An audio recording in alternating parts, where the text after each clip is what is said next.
Hey there, and welcome back to Terror Appreciation Tuesday, the series where I celebrate all things horror.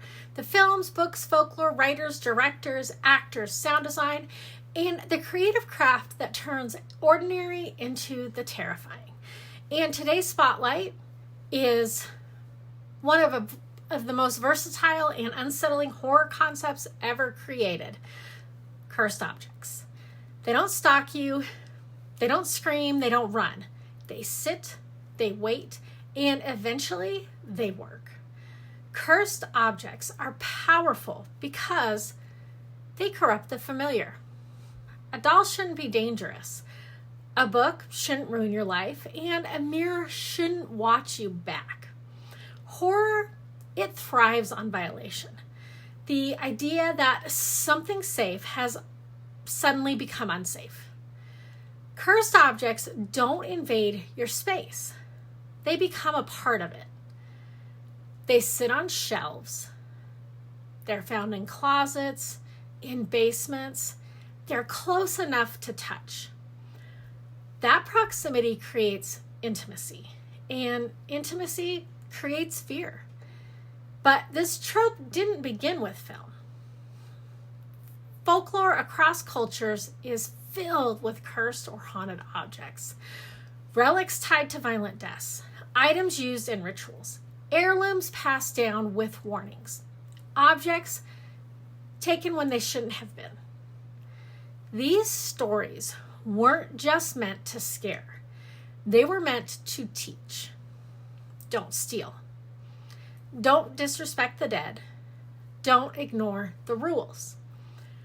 Modern horror simply translated these warnings into contemporary settings. Cinema embraced cursed objects because they're efficient storytelling devices. They provide a clear source of dread, a slow burn escalation, built-in mystery, and psychological tension. Think about how many horror films revolve around a single item: a videotape, a book, a box, a doll. The object doesn't need to move. The fear moves around it.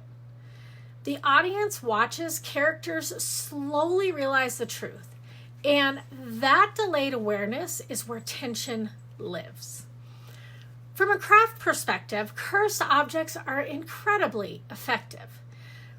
They anchor the story around a single symbol, allow gradual escalation, force characters to make choices, and make consequences feel earned.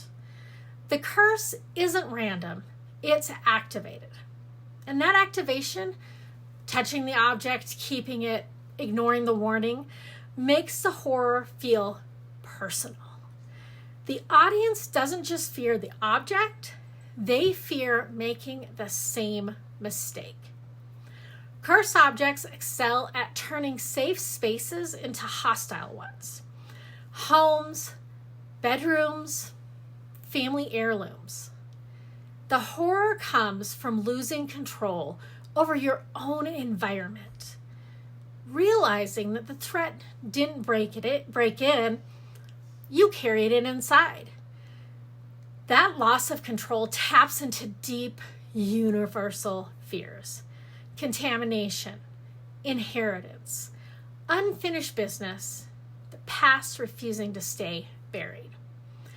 This trope survives because it adapts. Cursed books become cursed websites. Relics become digital files. Antiques become viral content. The form changes, the fear doesn't. As long as people collect, inherit, and share objects, horror will find ways to make those objects dangerous. Because the idea that something ordinary might not be safe anymore, that fear never ages. Cursed objects don't need to chase you. They don't need to threaten you. They only need patience.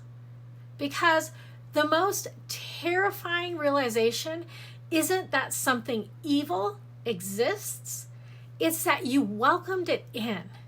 and then forgot about it. That's not just horror. That's a warning.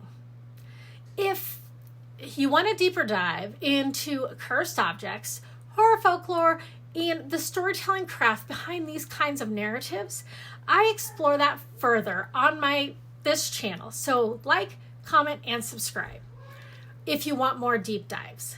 And if you're a writer looking to improve your horror craft, from tension to structure to symbolism, I share weekly advice, folklore breakdowns, and scene craft over on Substack inside the Writer's Room.